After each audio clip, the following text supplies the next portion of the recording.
Wondering how to fall completely in love with the people and things that surround you at home? I've spent the last 15 years studying how and where families thrive and what relational and house characteristics ignite us with that homey feeling. On this podcast, we uncover how our brains process the people we live with and the houses we live in so we can confidently create our homes to be wonder-filled connection magnets. Ready to give up the decision fatigue, comparison hives, overwhelm ulcers, and confusion chaos? You are in the right place. I'm your host, Carly Thornock. Welcome to Becoming Home. What's up, homies? I'm so glad that you're here with me today. Today, I have an awesome guest to introduce you to. Her name is Jennifer Pepito, and likely you know her because she is one of those anchors in the beautiful homeschooling world that I see her little evidences of her beauty kind of all around. And I just kept coming back to her name, Jennifer Pepito, the Peaceful Press, all the beautiful things that she's doing. And I knew I had to have her on the show because of who she is and how much amazing wonder she's spreading throughout the world. Welcome to the show, Jennifer. So glad to have you. Oh, thanks so much. I'm so excited to be here. So let's just start off by saying you are an author. You are of both books and curriculum, correct? Correct. Amazing. That's so fun. You are a podcaster. Her podcast is called Restoration Home Podcast. Yeah. Amazing. The stuff she puts on Instagram is so fun to watch too. I'm sure that she does like synchronized swimming and a million other hidden talents. This woman is just like oozing light. What are your hidden talents? Let's just start off there. What are your hidden talents, Jennifer? I do love to garden, actually. If I look out my back window, my front window, I have rosemary and lavender and olive trees. And it is really, that's not a hidden talent. If you come to my house, you can see it, but it is special, a little special inheritance to continue gardening like my mother does. Really? That's really cool. Yeah. Are olive trees hard to grow? They're pretty easy, actually. They're, really? Yeah. And we live in a climate where it does freeze. So a lot of these plants that I have are sort of Mediterranean, like lavender, rosemary, olive, but they do make it here. So that's great to hear. We are just starting up our ranch homestead in the desert of Utah, and I'm trying to figure it out. So I'm so glad to know a green thumb to have in my Rolodex. Be like, oh, Jennifer, sure. I know. What can I grow? Yeah, it's always like the local people are such a help in that area. When do you start things? It does change for every region. That's true. That's totally true. So what have you found with your gardening and your home? Like there's this intersection I found clearly, like you cut flowers and bring them in, or you eat the fruit off of your trees. But have you noticed a deeper connection between your garden and your home? And what does that look like? Oh, I love that question because the Restoration Home podcast is all about how the rules of St. Benedict can be applied today to bring restoration to culture. And I do feel like our homes are sort of like a personal monastery, a personal retreat center. Do you know what I mean? This is like a reflection of a healthy spiritual life. Oh, yeah. And I think, when I was a younger mom, maybe I overdid it sometimes and put too much effort into my home when I should have been cultivating the hearts of my children and making that the higher priority. And obviously it was a priority, but sometimes it might've been a little bit out of balance. Like, did I need to repaint that wall or did I need to sit down and read a story? Probably sit down and read a story. But I do feel like all of it kind of works together. Like as I'm cultivating a garden and putting house plants in my house and hanging a beautiful painting on my wall, all of that is a cultivation of a love for beauty and truth and goodness that I'm also at the same time cultivating in the hearts of my children and the hearts of guests who come here. This isn't just for me and my children. This is, we had an Airbnb this summer or this winter, and people who came here just reflected on how much peace they could sense. We host evening parties and get-togethers on the porch and backyard worship nights, and whatever the hosting looks like, we open our home because it's sort of like opening our hearts. It's giving other people a chance to come in and experience light and beauty and hope. It really is. I think it's very symbolic and metaphorical, almost to the point where it's the same thing, where you don't get to know somebody unless you've seen their house. Truly. You know what I mean? Oh, absolutely. My favorite thing when I go to someone's house is to look at their bookshelves, like to see what they're reading and what is kind of shaping them, what is forming them is so insightful. It's so insightful. I love how you said, sometimes I chose to paint the walls of my house and I could have chosen to read a story, but it's almost like they're a cycle. And when you said it, it hit me in a different way of choosing to paint your walls is setting the stage for this play of life of you reading to your kids in this room. And sometimes we don't want to sit down and read with our kids in rooms that feel dingy, dirty, or dusty, right? We clean to elevate the presence, the energy, and then we want to be in there, and it makes this joint growth happen with our kids. Has this happened for you? Did you notice that also when you were a young mom of young kids? Yeah, I mean, for sure. It's like I love being at home. Like I love my home. I look out the windows and it brings me joy. I look at my little basket of Bibles and books beside my chair in the corner. And the chair is a chair that I picked up on the side of the road. And the basket I'm sure I've had forever. So it's not about money. My house is tiny, but it's just that there's love here. Like we put a lot of love into picking out, plants or growing things or, picking something out from IKEA, whatever it is, but there was love and there was intentionality. And it does really set the stage for us as a family to sit around in the evenings and talk about things, or to sit and listen to a podcast together, or to read out loud together. It is sort of, like you said, a stage or a frame of reference for all this beauty that's happening. Do you talk about this kind of stuff in your book? Her book is called Motherhood by the Book, which is awesome. I feel like that's the most perfect title I've ever heard for a book. Do you go into a lot about the home in your book? Mothering by the Book is a lot more about overcoming fear, a lot more about some of the habits that we need to partake in to overcome fear. It's about internal habits of the heart. There isn't as much about taking care of our home, except in that perspective that sometimes the thing that we need to do to overcome fear and anxiety is just doing that next right thing, just planting a garden or going outside with our kids or baking bread or doing the dishes, even the simple things. I think that so often we can let our emotions rule us instead of ruling over our emotions, understanding the process. Sometimes the process of ruling over them means taking time to cry or taking time to think about it or write yourself a letter. It's not that you ignore emotions, but that we take the authority over them instead of letting them rule us and disable us from engaging in life. How do you see this played out with moms in particular, particularly like homeschooling moms? Yeah, I mean, I think most homeschooling moms are so intentional. They're working so hard to do life really well with their kids. But sometimes that perfectionism can put us on a shame cycle where we set out to have a beautiful schoolroom, and then the toddler throws up on the floor and somebody knocks the crayons over, and it's just this catastrophe. And we yell, and then we're like, oh my gosh, I'm the worst mom ever. I need to send them to school.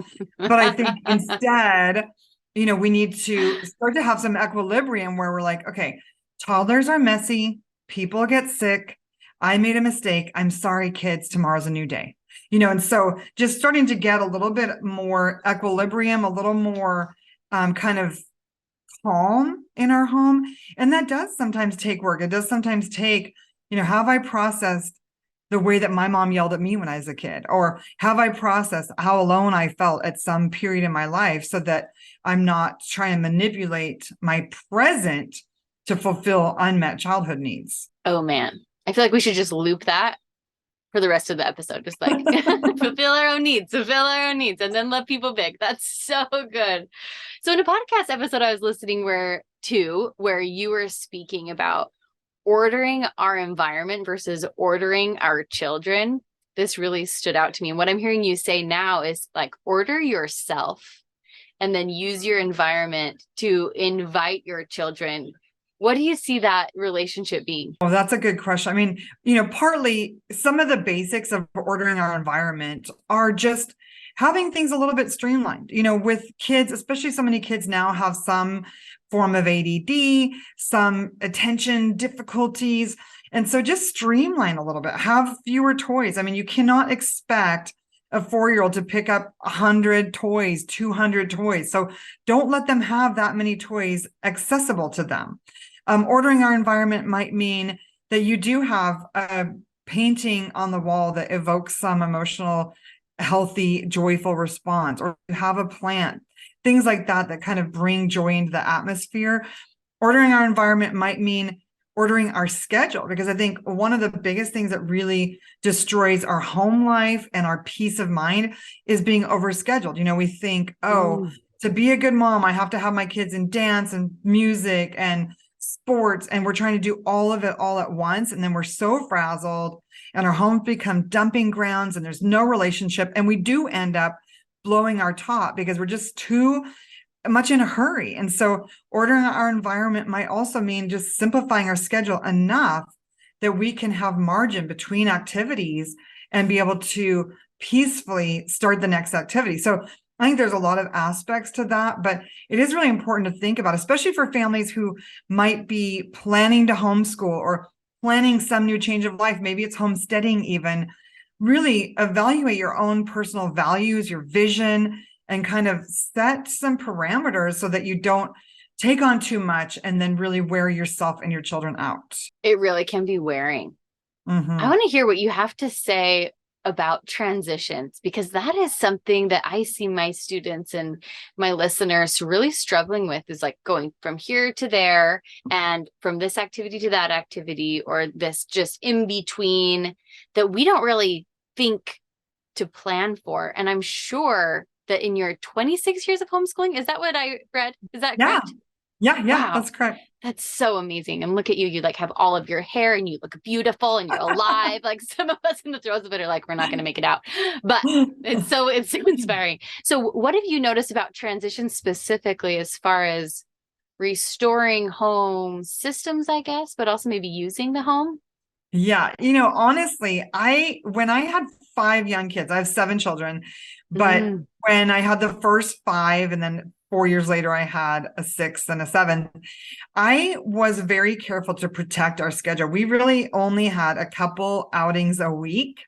And so I had lots of margin to give the baby a nap, to let my children play outside in nature, to read out loud to them, and to reset the home, because it does start to feel like it builds, the more days that we're out, the more the chaos. And I think it's at any age, it is really hard on kids. I don't know how moms who have their kids in school every day do it. I admire them, because that takes a tremendous amount of grit and really responsibility and management to get everybody dressed and out the door in clean clothes every day, somehow get the laundry done, get the meals planned, get the lunches packed, like unbelievable amounts of organization to get that done. But I was, what was important to me, my values were very clear. And what was most important to me was connection with my children. And so because of that, I really kept a very open schedule when I had babies, because babies are hard to transition. Like it takes so long between breastfeeding and then you change the diaper and then finally you can get in the car. So if you have babies and toddlers and small ones, it's an hours long ordeal in some ways to get going. And you could do it faster, but if you do it faster, something gets sacrificed, whether it's attention, whether it's your own peace and calm.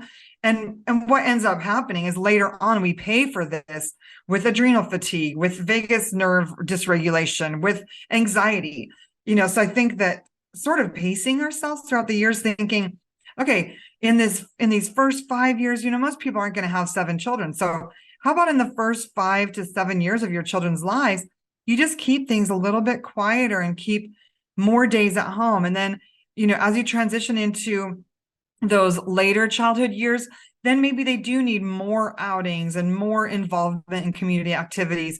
And then as they're in the teen years, maybe even more. But I think if you could pace yourself a little bit more, or at least clarify your values, like if you care about a peaceful, calm home environment, then you're going to have to just change your schedule or simplify your schedule a little bit. But if that's not one of your important values and it's more important to you to have a really exciting social life, then don't try to do it all and feel bad when you can't. I love that. And no shame in picking. Like we all have to choose. We all only have 24 hours. Absolutely. Go at it. Yeah. And everyone's values are different. So that's the bottom line, is just knowing what your values are and then scheduling your life according to your values. Agreed. Sometimes as a mom of young children, and my children are just starting to, my oldest is 9, so they're just starting to kind of branch more out into society. But sometimes alone with my kids in preserving the peace of my home, like you're talking about, I'm so inspired by the way you describe it. I feel alone because I'm not sure what other people are doing. In my mind, I'm imagining everybody just out having a party outside of me and me alone in my little box, which I feel like is sacred. But do you feel like there's a lot of us who are doing that? It seems to be something that's talked about a little bit more lately. And what do you think about all that? Yeah, I love that you brought that up because I think parenting in the early years is so intense. We do need the regulation that comes from having another mom to talk about it with. And so for me, in those early years, I would often have people over for coffee or a picnic out in the yard, or, some of those outings each week would have been mom outings where I would have just gotten together with another mom and the kids played and we talked about it because it is it is a heavy load. Like, it's physically very demanding. And we really do need to have someone to be able to talk about, like, how did you deal with your tantrums, or how did you handle your child not sitting still? I have a membership group called the Peaceful Loop. And in there, the moms are always sharing these amazing ideas. Like, someone has sick kids and someone else has an idea about how they got over it faster. Or someone has a child who's not sitting well. And then another mom suggests using a therapy band on the chair to help them with the wiggles. So there are amazing ideas in the collection of us as moms. And some of that regulation can come through online communities. But I do think it's important to have, at least a few times a week, an in-person gathering with other moms so you can just encourage each other and build community and not feel alone in what is an intense journey. Yes, we need each other. Do you feel like social media does that? Do you feel like it can fill that loop? In my experience, it doesn't, but I also see my own community being amazing. The Peaceful Loop sounding like an incredible place to belong. What's the role of tech? Yeah, it's a good question. I mean, for one thing, it has a role, but I think I do worry about moms and kids today, because if moms are on their phone getting community and the kids are sitting there trying to get their mom's attention, how much connection is happening? Like, eye contact, attachment is so important for our children's maturation, for their ability to make good decisions. And if we're always on a device and staring at a device, for one thing, we're teaching them that that's okay. And for two, they're not getting the bonding experiences that they need for being a healthy adult. So I do appreciate my online friends. I'm so thankful to have met you and so many other amazing moms through the online world. But I also feel like being in person with people is so much more calming and so much more encouraging than just the online, because what can happen is you just see the highlight reels. Like, my mom friends online aren't telling me that their child had a temper tantrum. They're not telling me that their teen said a bad word. They're not talking about that kind of thing. And so what you more end up feeling is isolated and, in comparison, a failure, I think, than actually feeling encouraged by online community. I think you're so right. And it feels daring to say that because our world is so encompassed by it kind of at this point, I guess. But to be like, hey, touch somebody, go into somebody's house, see that their pickles exploded all over their fridge too. Like, you're not alone. Let's do this. And I imagine, granted, I just have littles, but I imagine that as your kids grow up and leave the nest, even, we always need that. Is that the same in teenage years? Oh, yeah, 100%. I mean, I adore being around my children. I feel like my need for a social life has diminished somewhat because I have teen and adult children who are really good company. That's so fun. But on the other hand, I also do need my mom friends who also have teen and adult children, because teen and adult children have their own drama and their own struggle that we have to deal with. So I'm so grateful for in-person friends. And, one of the things, like the online world, I think we can be inspired by it. We can learn things and see, like, I'm learning from a friend online how to ice bath my face. And I'm learning from a friend online how to propagate potatoes, like whatever it is. There are so many things we can learn. But I just don't think we get that sense of community and encouragement that comes from walking through a real struggle with a real in-person friend. I love it. That's so beautiful. Jennifer, can we circle back to Restoration Home? I think this is such a compelling idea. What do you feel like needs the most restoration about our homes? I think probably connection is the heart of it, because in my book that I'm working on and the podcast, I'm talking about some values that maybe we have let go of a little bit as a culture, values like stability or honor, order, some of these kind of important foundational values for culture. But I think that if we feel connected, oftentimes the values kind of fall into place. But if we feel ignored or isolated or unloved by whether it's our parents or our spouse, whatever that is, I think it's really hard to get to healthy values without first establishing connection. And I think I'm a believer. And so for me, I think about, how the Bible says we love him because he first loved us. We felt loved by him and we responded to that love. And I think it's the same with our children. When they feel loved by us, when they feel attuned to us, they want to respond by engaging in the value-based behaviors that honor us and honor our values. But when they feel disrespected by us, dishonored, uncared for, or kind of neglected, it's a little bit harder for them to want to please us or want to follow in our footsteps, so to speak. Why would they want to? Same reason we wouldn't want to be with somebody we don't think is nice to us or cares, right? True, they want to be with us. Yes, absolutely. So this is about restoring the connection into the home as a social system and to community and at large. Yeah. Sure. Yeah. I think that, that restoration and part of it is, like I said, restoration of some cultural values that we maybe have neglected. But I do think at the heart of that is just a restoration of love, a restoration of connection. I'm going to have to think about restoration of stability, because that's enthralling. That's really intriguing to me, that we've lost as a community this sense of stability. Yeah. What do you mean by that? Well, I think that I just actually on the podcast, I don't know if you listened to it yet, I had Avital Schreiber-Levy, who is a Jewish mom, and she lives in Jerusalem and is a practicing Jew. And so she was talking about the cultural traditions that they have there that really put a little pressure on you to conform. For instance, they every week take a phone Sabbath, and it's unacceptable to pull out your phone on the Sabbath. So it's a Sabbath. It's a day of rest, but there is cultural pressure that you wouldn't be out in public on your phone. And I think, that in some ways that'd be amazing. Like, I want to take a break from my phone every week. I know that is good for my brain. I know it's good for my spirit. I know it's good for connection. But I think it is hard for us as modern Americans. And, there's so many different faith systems in America, so many different cultures. It's really hard to have any cultural pressure towards values that are actually healthy for us. And so I love that,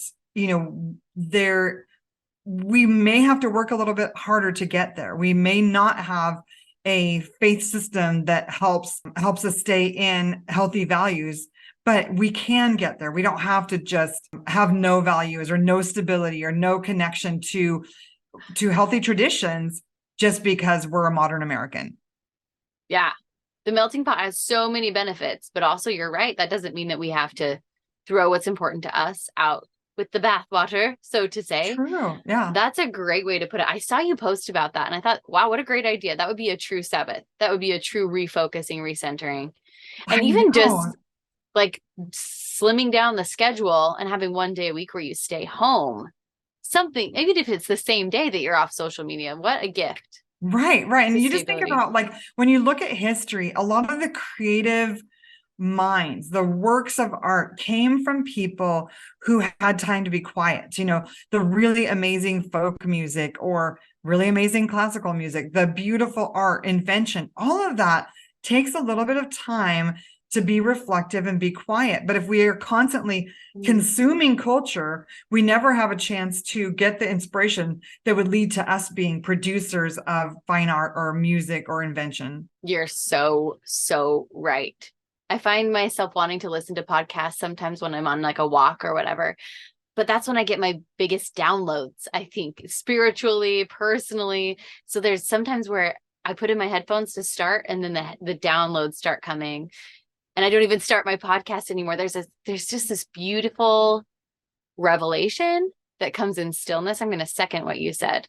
hallelujah to high heaven. That was really awesome. Yes, and I love that absolutely 100%. If I go on a walk and I'm out in nature and I'm a little bit away from the busyness, that is when I get great ideas of new resources I want to create or new ideas for my family. And I think this is the power of having some mental space. And this is what I really want to cultivate with our children too. Like, why shouldn't our children also have that gift of a little bit of quiet time with no devices on and no TV on and some time to just think and wonder? That's so great. So as a curriculum creator, how do you personally allow that space of interaction and wonder as they interface with the curriculum? What a fun question. I mean, writing curriculum is delightful for me. Like, it's amazing because I'm so passionate about the formation of our children's worldview and the formation of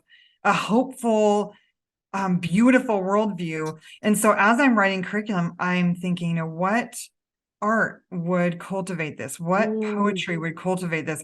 I'm not limited to some archaic scope and sequence or some state-sponsored scope and sequence that just gives the facts, only the facts. I'm going, I'm going all out. Like, we're memorizing Emily Dickinson, "Hope is a thing with feathers that perches in the soul and sings a tune without the words and never stops at all." And Christina Rossetti, "The Savior must have been a docile gentleman to come so far, so cold a day for little fellow men." And as our children are absorbing these amazing stories and beautiful poetry and looking at fantastic art and having time to reflect on it through nature notebooking or writing a narration, there's so much being cultivated besides just a great education. Like, yes, you can prepare them for college in this way. And yes, you can give them an overview of history in this way, but you're also getting a chance to help them to think about good and evil and beauty and truth and hope and goodness as they're being educated. And I think the world needs a lot less like facts-based, just I know the facts, right, and a lot more ability to reason and figure out what is right and wrong and what is best for culture and what is best for a family. Yes, totally. Yes. This weekend, my husband and I have been playing around with this online artificial intelligence, and it's fascinating and also totally freaky. But that is something that an AI system will never be able to reproduce, is somebody's agency and heart for good, true, beautiful things that only comes from, I'm going to say, rhythmic exposure to them. And I think that's the gift that you're giving through this curriculum. That's beautiful. Right. I mean, thank you. It's amazing to get to incorporate some of the most beautiful literature into the childhood of these families. Well, I think it's a gift, and I want people creating the curriculum that I use to feel that way about it. I don't want to just spew facts. We have Google. Yeah, we have Chat GPT, whatever. Right. So we can look up whatever facts we need to at the tip of our fingers anytime we need to cultivate on the inside. And it's so great. Yeah. Okay. So Jennifer, I really love to do with my guests what I call How I Home. And this is 3 questions. And it's just kind of a rapid fire kind of game. Are you up for it? Oh, sure. Sounds fun. Okay. So here's your first question. What is your quirky house thing? Do you have a weird thing that you do that you kind of obsess about, that your husband would be like, she always does this thing, it's so weird? Yeah. I mean, I don't know about quirky house thing, but I definitely have a floor fetish. Like I have old floors, and I do somewhat obsess about like, ooh, there's dirt in the cracks. I got to get on my hands and knees and scrape it out with a knife and vacuum it up. So that might be a little quirky house thing. Yes. I love that. I don't even think that's that weird. Do you think other people would think that's weird?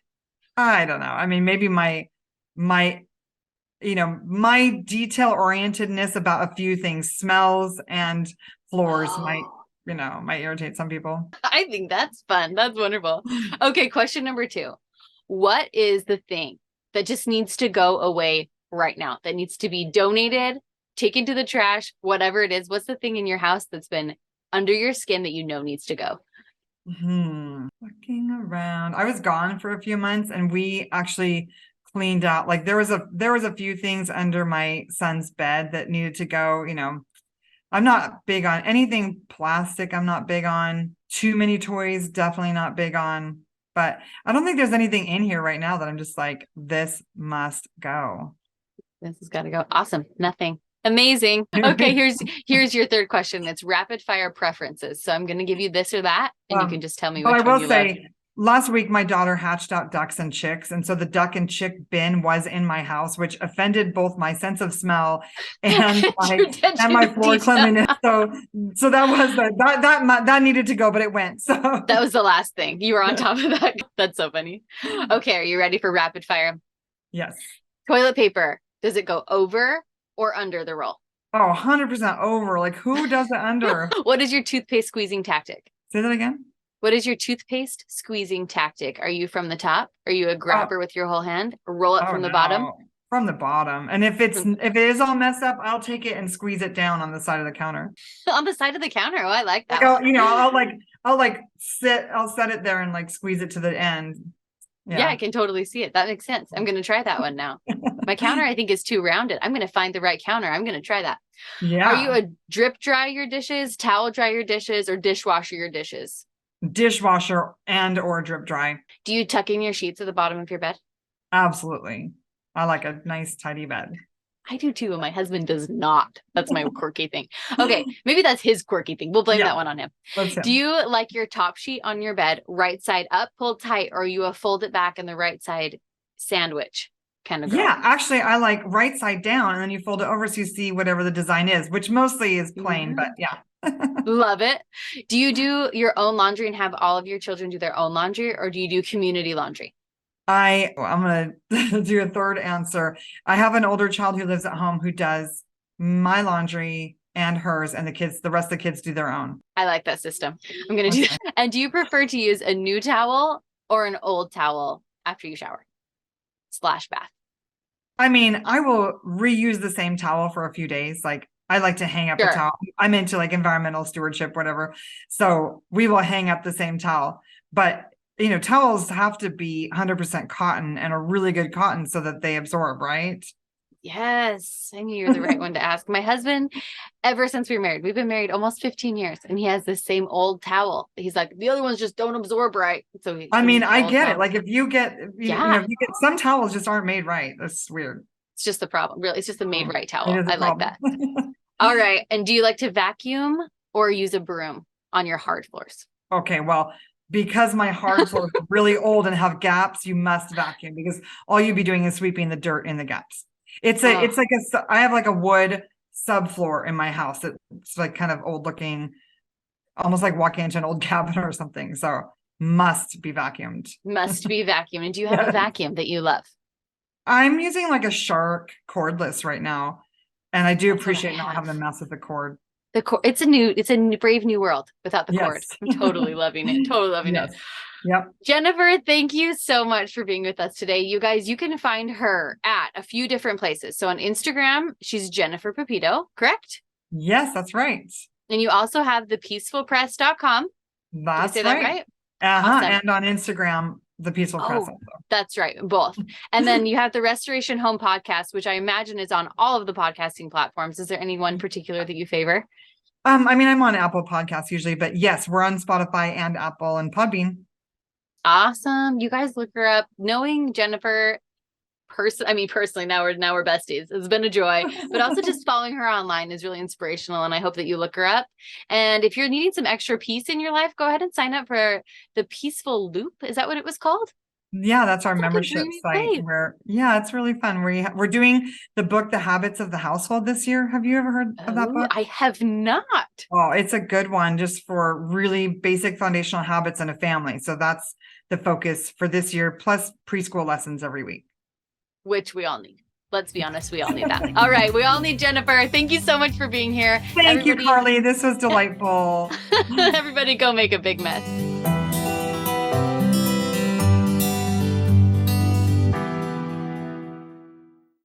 Hey, if you're loving what you're hearing and you want to know more, I invite you to go over to carlythornock.com and you can pick up a free guide. These are the 3 biggest mistakes that people make when setting up their houses. And I don't want you to make the same mistakes. And of course, in true Carly fashion, it's going to be a lot less about the house and a lot more about your perspective about the house. but with some good housey tips thrown in. Go over to carlythornock.com and you can pick up that today.